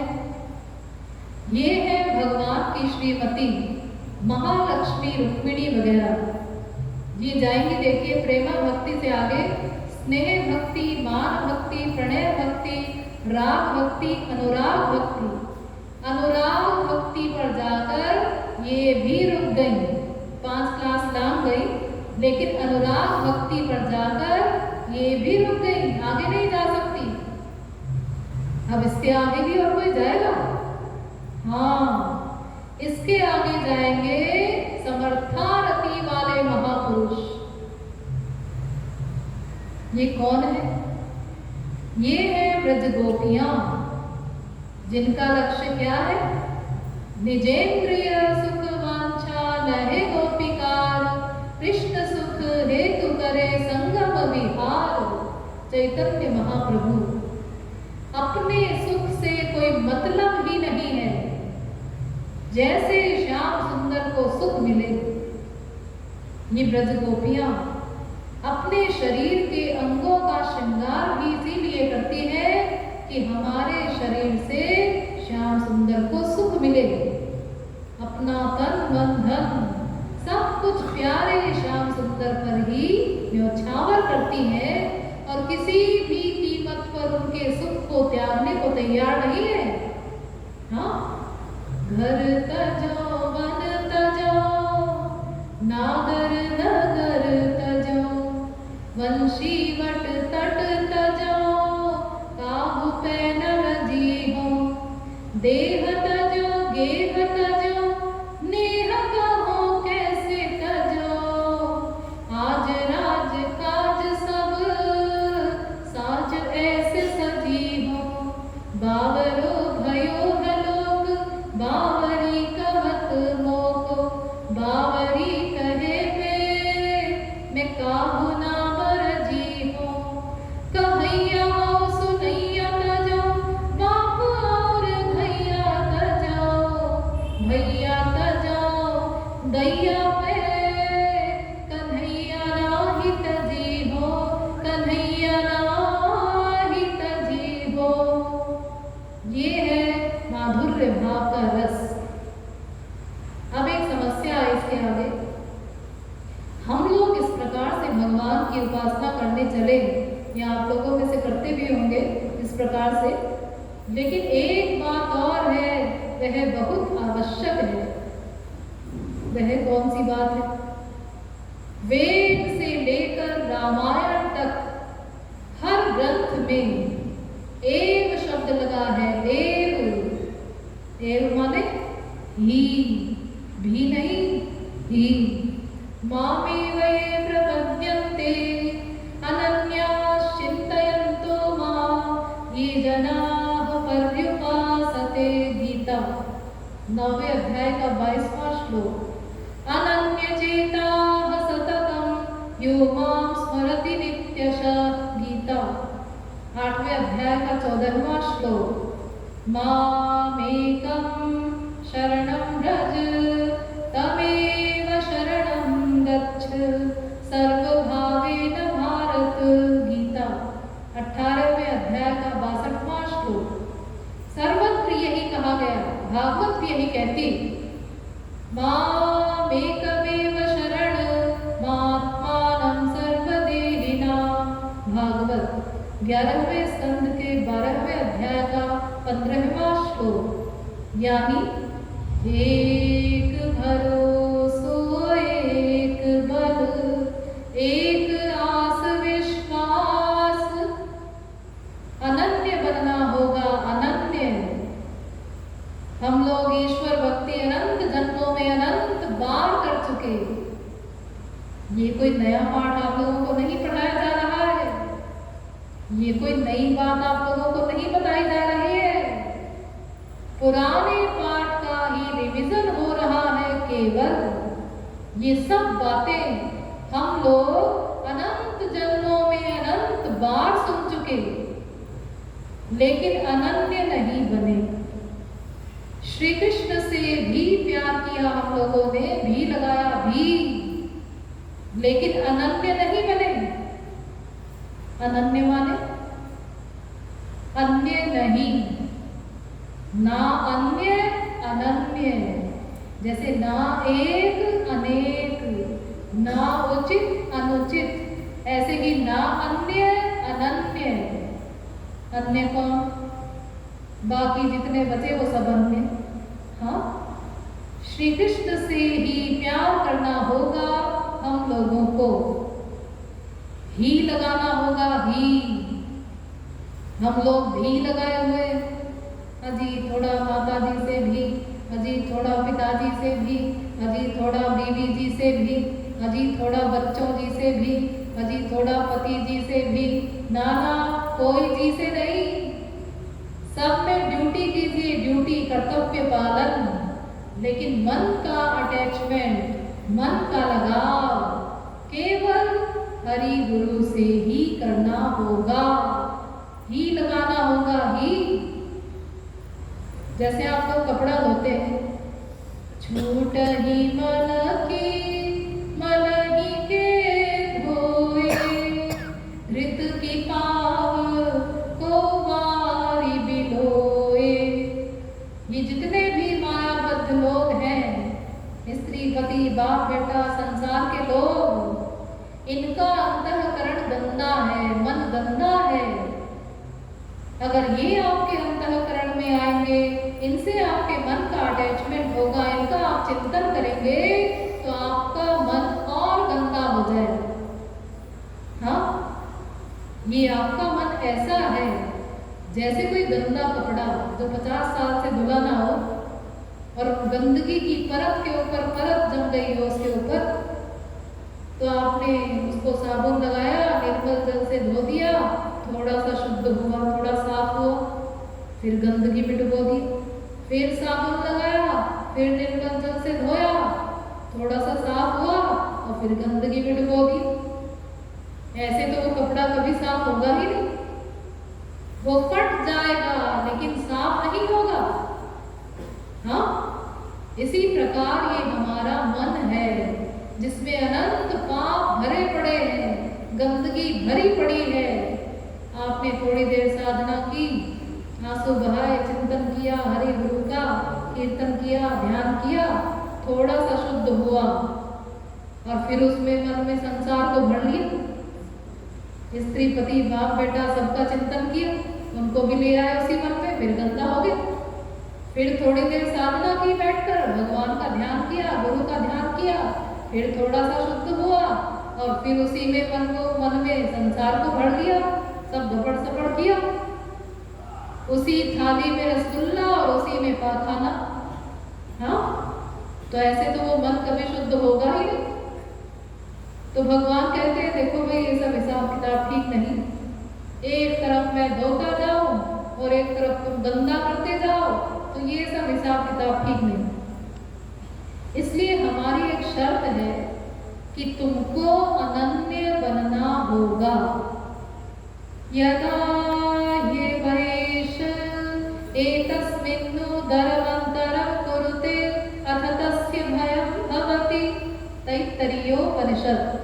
अर्थात ध्यान दीजिए, अगर बाल के बराबर भी फर्क रह गया शरणागति में, कोई और आ गया तुम्हारे अंतःकरण में, सात्विक राजस तामस कोई देवता, तो फिर मैं उठा चला।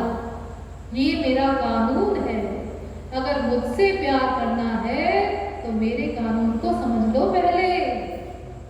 ये जो तुम मंदिरों में बोलते हो त्वमेव माता, ये तू भी माता नहीं बोलते हो, तू ही माता बोलते हो। एव माने ही। तो फिजिकल माँ से भी प्यार करो, संसारी माँ से, और हमको भी माँ कहो। ये सब गबड़ सपड़ नहीं चलेगा, इस जोगरी से काम नहीं चलेगा। अनन्य शरणागति करनी होगी। अरे इन सब बातों को तो छोड़ दीजिए। देवी देवताओं से प्यार करते हैं हम लोग। हमारे घरों में अगर पूजा में देखा जाए तो बहुत सी माओं, बापों और भाइयों के घरों में ढेरे सारे भंडार हैं देवी देवताओं के। बारात की बारात। हाँ, आप क्या कर रहे हो जी? पूजा कर रहे हैं। एक मंत्र गणेश जी का बोला, एक लक्ष्मी जी का, एक भैरव जी का, एक क्या जौकरी करते हैं जी आप? अजी वो हम तो सबको एक सा देखते हैं। वाह, क्या एक सा देखते हैं हम। और आप इन सब की उपासना करते कैसे होंगे? देखिए साहब, ऐसा करते हैं कि वो एक भगोने में पानी लिया और सब ठाकुर जी को, भगवान को, सबको उठाकर उसमें छोड़ दिया। अब सबको निकाला, एक तौलिया में लपेटा, किसी की आँख, किसी की नाक, किसी का हाथ, किसी का पैर, सबको मिला जुला करके रगड़ दिया। और अब सबको निकाल कर अपने अपने स्थान पर बैठा दिया और चंदन लिया, यूं यूं यूं यूं सबके ऊपर छिड़क दिया, सब लोग लगा लो। हाँ हाँ, ये उपासना है। अगर आपकी पूरी फैमिली को लेकर कोई सागर में छोड़ दे तो ये उपासना है, ये स्नान है। अरे तुम तो नहाते हो तो बड़ा ध्यान रखते हो अपना। अब मुंह धो रहे हैं, हाथ को जरा धीरे धीरे चलाएं, कान को बचा लें, आंख में उंगली ना जाने पाए। और ये सब तुम्हारे देवी देवता और भगवान, तुमने इन सबको एक तौलिया में रगड़ दिया, हो गया उनका स्नान। ये उपासना है, ये भक्ति है। अजी तो फिर क्या करें जी? अब एक एक को नहलाएं तो जी हम गृहस्थी आदमी हैं, हमें इतना समय कहाँ होता। अरे तो फिर रखे क्यों हो ये इतने सारे? अजी वो बात यह है कि ये तो हमारे बाप के बाप के बाप के जमाने से चले आ रहे, इनको कैसे फेंक दें? फिर हमारे बाप के बाप के बाप गए बद्रिकाश्रम, 3-4 भगवान वो भी ले आए और ज्यादा हो गए। फिर हमारे बाप गए, वो भी ले आए 2-3 भगवान और ढेर हो गए। फिर हम भी गए एक बार रामेश्वरम तीर्थ करने, 3-4 भगवान हम भी ले आए और ज्यादा हो गए। हाँ, ये भोलापन है हम लोगों का। इनको हम व्यवहार की बातें समझते हैं। और ये सब तुम देवी देवताओं के चक्कर में पड़े क्यों हो? अजी वो बात यह है कि यानि कानि च मित्राणि कर्तव्यानि शतानि च। सैकड़ों दोस्त बनाए रखना चाहिए, पता नहीं मौके पर कौन काम दे दे। हाँ, जैसे हमने कहा हे श्री कृष्ण सुनो, और नहीं सुने। अच्छा हनुमान जी आप ही सुन लीजिए, आप भी नहीं सुनते, जाओ फिर। शंकर जी आप तो बड़े भोलेनाथ हैं, भोले भोले वेद जाति के गोले। हाँ, ये डायलॉग जो हम लोग मारते हैं इससे काम नहीं चलेगा। अनन्य शरणागति करनी होगी, अनन्य। हाँ, ये जितने भी माइक एरिया के देवी देवता हैं ये आपकी अनन्यता में बाधक हैं। एक बार एक महात्मा जी अपने शिष्यों को परिक्रमा लगवा रहे थे गोवर्धन की। तो परिक्रमा लगवाते हुए वो बीच में एक स्थान पर बैठ गए। सब शिष्यों को भी बैठा लिया अपने अनुयायियों को, और महात्मा जी वहां बैठकर अनन्यता का उपदेश देने लगे अपने शिष्यों को। एक गांव का घसियारा वहीं से जा रहा था साइड से, उसने देखा कोई महात्मा जी बैठे हैं और बहुत सारे लोग बैठे हुए हैं, वो कोई उपदेश दे रहे, सिर पर गट्ठर लिए हुए घास का, वहां से जा रहा था। तो उनको देखकर वो रुक गया रास्ते में ही और खड़ा हो गया उनको देखने के लिए। तो महात्मा जी ने सोचा ये कौन है भाई? उससे पूछा हाँ भाई तुम कौन हो? तो वो अपना गांव के लोग सीधे साधे होते ही हैं, उनको इतना ये पता नहीं होता कि महात्माओं से कैसे बोले, सभ्यता कैसे सीखें, क्या करें। अपना सीधेपन में उसने महात्मा जी से बोल दिया, पहले तुम बताओ तुम कौन हो। हाँ, तो महात्मा जी ने कहा, मैं तो अनन्य भक्त हूँ भगवान का, अब तुम बताओ तुम कौन हो। उसने कहा, मैं फनन्य भक्त हूँ। महात्मा जी ने कहा, ये अनन्य तो मैंने सुना है शब्द, लेकिन ये फनन्य तो आज तक मैंने कहीं नहीं सुना किसी शास्त्र वेद में। ये फनन्य क्या बीमारी है? तो महात्मा जी ने उससे पूछा, हाँ भाई, ये फनन्य क्या होता है? तो उसने कहा, पहले तुम बताओ अनन्य क्या होता है। तो महात्मा जी ने कहा, देखो, जो इंद्र, वरुण, कुबेर, शनि किसी की भक्ति ना करे, केवल श्री कृष्ण से ही प्यार करे, उसको अनन्य भक्त कहा जाता है। अच्छा, अब तुम बताओ अनन्य क्या होता है? तो उसने कहा, जो अपने कन्हैया के अलावा किसी का नाम तक ना जानता हो। ये जो तुमने नाम बताया मुझे, जो अपने कन्हैया के अलावा किसी का नाम तक ना जानता हो, उसको अनन्य कहा जाता है। महात्मा जी उसके चरणों में गिर पड़े, भाई वास्तव में अनन्य तो तुम ही हो। हाँ, धन्य हो तुम तो। हाँ, तो अनन्य भक्ति करनी होगी। ये जितने भी माइक एरिया के देवी देवता हैं, ये आपकी अनन्यता में बाधक है। अरे देवी देवता क्या, मनुष्य क्या, राक्षस को भी नमस्ते नमस्ते नमस्ते, जैसे आप मार्केट में करते चलते हैं नमस्ते, जो भी मिल गया नमस्ते जी, जो भी मिल गया नमस्ते जी। लेकिन आप उससे प्यार नहीं करते, अटैचमेंट नहीं है उससे, केवल उसका सम्मान करते हैं बाहर से। लेकिन हमारे भीतर का नमस्ते, भीतर का नमन, भीतर की शरणागति केवल एक श्री कृष्ण के प्रति हो, अद्वैत। अच्छा, तो क्यों जी? अगर ये देवी देवता नाराज हो जाए तो? हमारे घर में बड़ा लंबा चौड़ा हिसाब किताब चला आया है देवी देवताओं का। हम इनको छोड़ देंगे तो ये तो नाराज हो जाएंगे। अगर ऐसे ही देवी देवता हैं जो ये आपकी जोकरी की एक्टिंग को छोड़ देने से नाराज हो जाएंगे, तो फिर वो देवी देवता क्या होंगे? वो तो मनुष्य से भी बदतर होंगे। और फिर एक बात और समझिए, ये नाचितो हरिस्तेन तर्पितानि जगन्त्यपि रज्यन्ते जन्तवस्तत्र स्थावरा जंगमा अपि। विष्णु पुराण।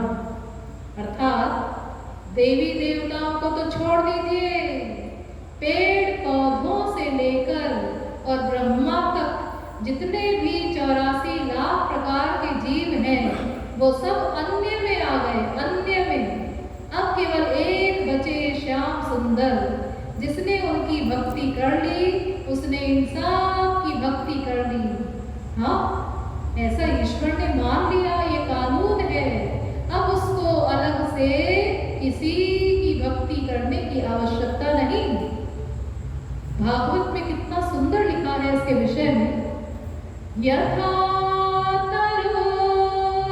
मूल निषेचनेन तृप्यन्ति तत्स्कन्ध भुजोप शाखा प्राणोपहाराच्च यथेन्द्रियाणां तथैव सर्वार्हणमच्युतेज्या। भागवत चौथे स्कंद के 31वें अध्याय का 14वां श्लोक। अर्थात जैसे किसी पेड़ की जड़ में पानी डाल दो, मूल में पानी डाल दो, तो उसकी शाखा, उपशाखा, पत्र, पुष्प, फल सब में पानी स्वयं पहुंच जाता है। इसी प्रकार जो समस्त शक्तियों के अधिष्ठाता हैं भगवान श्री कृष्ण, उनकी उपासना करने पर सबकी उपासना स्वयमेव हो जाती है। अब उसको किसी की उपासना करने की आवश्यकता नहीं। और अगर हम फूल फूल में और पत्ते पत्ते में पानी डालेंगे और जड़ में पानी नहीं डालेंगे, तो वह पानी डालना सब व्यर्थ है, क्योंकि पेड़ सूख जाएगा। और अगर हम जड़ में पानी डाल देंगे और फिर हम फूल फूल में और पत्ते पत्ते में भी पानी डालते फिरे, ये तो महामूर्खता हो। हाँ, अरे आप लोग खाना खाते हैं तो क्या करते हैं? रोटी का टुकड़ा तोड़ा, दाल में लगाया, मुंह में डाला, पेट में गया और सब अंगों को ताकत मिल गई, सब अंग हष्ट पुष्ट हो गए। हाँ, ऐसा तो नहीं करते। आँख में दाल डालनी पड़ेगी, कान में चावल भरना पड़ेगा, हाथों में रोटियां लपेटनी पड़ेंगी, ऐसा तो नहीं है। मुंह में गया, पेट में गया और सब अंगों को ताकत मिल गई। हाँ, तो अनन्य शरणागति करनी होगी। सीधी सी बात है, अगर आप समस्त देव दानव मानव सबकी भक्ति कर लें तो भी आपकी माया निवृत्ति नहीं हो सकती, क्योंकि भगवान ने कहा है मामेव ये प्रपद्यन्ते मायामेतां तरन्ति ते। जो केवल मेरी शरण में आएगा, ये नहीं कहा कि देवताओं की शरण में जाएगा या पितरों की शरण में जाएगा और उसकी माया निवृत्ति हो जाएगी, ऐसा नहीं है। मामेव, एव माने ही, जो केवल मेरी शरण में आएगा उसी की माया जाएगी, वो मेरी कृपा से जाएगी। मैं उस जीव के ऊपर कृपा कर दूंगा, वो मेरी कृपा से जाएगी माया, वो मेरी शक्ति है, माया मेरी दासी है। हाँ, वो मेरी कृपा के बिना नहीं जा सकती और किसी साधन से नहीं जाएगी। तो सीधी सी बात है, यान्ति देवव्रता देवान् पितॄन् यान्ति पितृव्रता भूतानि यान्ति भूतेज्या यान्ति मद्याजिनोऽपि मां भीता। 9वें अध्याय का 25वां श्लोक। भगवान अर्जुन से कहते हैं, अर्जुन, जो जिससे प्यार करेगा मरने के बाद उसी को प्राप्त हो जाए। अगर हम आसुरी व्यक्ति से प्यार करेंगे और वह मरने के बाद असुर लोक को गया तो हम भी जाएंगे उसके पीछे पीछे। ये तो एक ऐसी गाड़ी है कि जैसे इंजन में डिब्बे जोड़ दिए जाए तो जिधर को इंजन जाएगा उधर को भी डिब्बे जाएंगे। अगर हम देवताओं से प्यार करेंगे तो मरने के बाद देवलोक को जाएंगे, वहां भी माया का अधिकार है। पुण्य समाप्त हुए तो फिर यहीं आ जाएंगे लौटकर इसी मृत्यु लोक में। पितरों से प्यार करने वाले पितृलोक को जाएंगे, वहां भी माया का अधिकार है, वहां से लौटकर फिर यहीं आएंगे उसी मृत्यु लोक में। मनुष्यों से प्यार करने वाले, मनुष्यों में जो सात्विक प्रवृत्ति का व्यक्ति होगा उससे प्यार करने वाला सात्विक लोक को जाएगा स्वर्ग, वहां से लौटकर फिर यहीं आएगा इसी मृत्यु लोक में। स्वर्ग में भी माया का अधिकार है। राजसी व्यक्ति से प्यार करने वाला राजस लोक को आएगा मृत्यु लोक, और तामसी व्यक्ति से प्यार करने वाला तामस लोक को जाएगा नरक। और अगर आप कहें अजी अगर हम इधर भी करें और उधर भी करें तो उससे कुछ नहीं मिलेगा, इधर मिलेगा लेकिन उधर नहीं मिलेगा, क्योंकि उधर की शर्त है अनन्य शरणागति करनी होगी। इस बात को बहुत ही बारीकी से अपने मस्तिष्क में रखिएगा।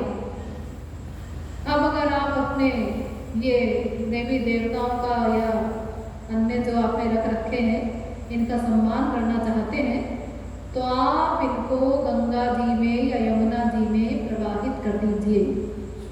इष्ट देव केवल एक हैं, श्याम सुंदर। उनकी आप कोई फोटो रखना चाहते हैं तो फोटो रखिए, मूर्ति रखना चाहते हैं तो मूर्ति रख लीजिए, दोनों नहीं रखना चाहते तो दोनों मत रखिए।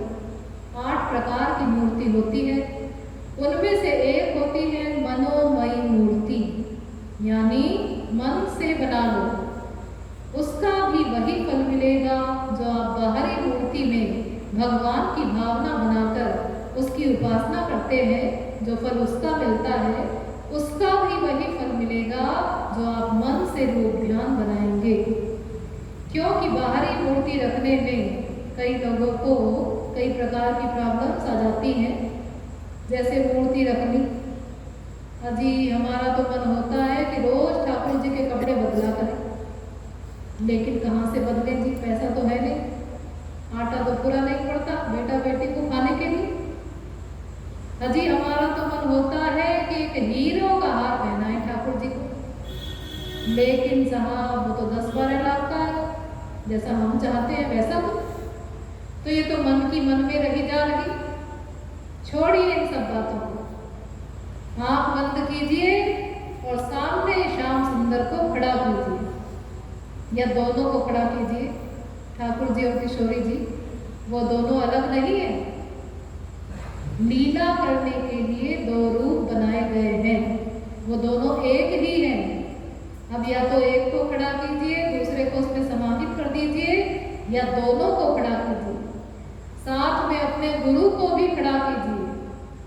केवल भगवान की भक्ति नहीं हो सकती, भगवान और गुरु दोनों को साथ लेकर चलिए, मन से उनको सामने खड़ा कीजिए। अब जैसा चाहे वैसा कपड़ा पहनाइए, जैसी चाहे वैसी माला पहनाइए। कोहिनूर हीरा क्या है, गोलोक से हीरो की माला मंगाइए, दिव्य हीरो की, आंख बंद करके, कोई खर्चा करने की आवश्यकता नहीं। ये गोलोक से दिव्य हीरो की माला आ रही है, हमने श्याम सुंदर को पहना दी, वो बड़े सुंदर लग रहे हैं, मुस्कुरा रहे हैं, मेरी ओर देख रहे हैं, कुछ बोल रहे हैं। इस प्रकार से चेतन रूप में हिलता डुलता हुआ ध्यान बनाइए। मूर्ति का ध्यान नहीं करना है, फोटो का ध्यान नहीं करना है, उसमें से उनको निकाल लीजिए, चेतन रूप में ध्यान करना है। अब जैसा चाहे वैसा कपड़ा पहनाइए, जैसा चाहे वैसा श्रृंगार कीजिए, जैसी चाहे वैसी छवि बनाइए, जैसी चाहे वैसी लीला कराइए उनसे। ये कोई जरूरी नहीं है कि वो पीताम्बर ही पहनेंगे, उनको पैंट पहना दीजिए, टाई लगा दीजिए, कोट पहना दीजिए, कैप लगा दीजिए। हाँ, अरे अगर आज भगवान श्री कृष्ण का अवतार हो इंडिया में, तो क्या वो पीताम्बर पहनकर स्कूल जाएंगे? जैसे सब बच्चे जाते हैं यूनिफॉर्म पहनकर, वैसे ही वो भी जाएंगे। हाँ, तो घबराइएगा नहीं, कोई डरने की बात नहीं है। कोई भी वस्त्र पहनाइए, जैसा आपका मन चाहे वैसा श्रृंगार कीजिए, कोई भी छवि बनाइए। आपको छोटे से भगवान अच्छे लगते हैं, छोटी सी छवि बना लीजिए। आपको मोटे मोटे अच्छे लगते हैं तो मोटे मोटे बनाइए। आपको 16 वर्ष के अच्छे लगते हैं तो 16 वर्ष के बनाइए। हाँ, मन भाई छवि रचना, मन भाई सेवा करना। जैसा मन चाहे वैसी छवि बनाइए, जैसा मन चाहे वैसी सेवा कीजिए। मूर्ति की इतनी सेवा आप नहीं कर सकते। हाँ, भगवान को नहलाइए, सब नदियों का जल लाइए मन से। ये गंगा जल है, ये यमुना जल है, ये इस नदी का जल है, बहुत खुशबू आ रही है, हमने श्याम सुंदर को नहला दिया सब नदियों के जल से। हाँ, मन से लाइए सब कुछ। इस प्रकार से जैसी चाहे उनसे लीला कराइए, उनके साथ बैडमिंटन खेलिए, क्रिकेट खेलिए, कोई डरने की बात नहीं है। हाँ, इस प्रकार से रूप ध्यान करते हुए उन 4 भावों में आ जाइए। एक तो निकल गया था शांत भाव, 4 भावों में आ जाइए जो मैंने आपको बताए थे, दास्य, सख्य, वात्सल्य, माधुर्य। हाँ, कभी दास्य भाव का कोई भजन लीजिए, संकीर्तन लीजिए, कभी सख्य भाव का लीजिए, कभी माधुर्य भाव का लीजिए, कभी वात्सल्य भाव का लीजिए। उसको बदलते जाइए और जैसी जैसी उसमें लाइन आती जाए वैसा वैसा रूप ध्यान बनाते जाइए और चेंज करते जाइए। आपका मन चेंज चाहता है। अगर आप एक ही संकीर्तन करते जाएंगे, हरे राम राम राम हरे हरे, तो नींद आनी शुरू हो जाएगी। इतनी उच्च अवस्था तो अभी नहीं है कि नाम में नामी बैठा हुआ है, राम राम ही खड़े हैं मेरे सामने राम बोलते ही, ऐसा तो है नहीं। अभी तो प्रारंभिक अवस्था है। नींद आनी शुरू हो जाएगी। तो आपका मन चेंज चाहता है, तभी तो आप रोज कपड़े बदलते हैं। जैसी साड़ी पहनो वैसी बिंदी लगाओ, वैसी लिपस्टिक लगाओ। हाँ, अरे ये तो हमारा वश नहीं चलता, वरना हम तो रोज आँख नाक कान भी बदला करते। इतना चेंज चाहता है हमारा मन। हाँ, तो चेंज करते जाइए। कभी वात्सल्य भाव का पद लीजिए, कभी दास्य भाव का लीजिए, कभी सख्य भाव का लीजिए, कभी माधुर्य भाव का लीजिए। और इस प्रकार से संकीर्तन करते हुए आंसू बहाना है, आंसू।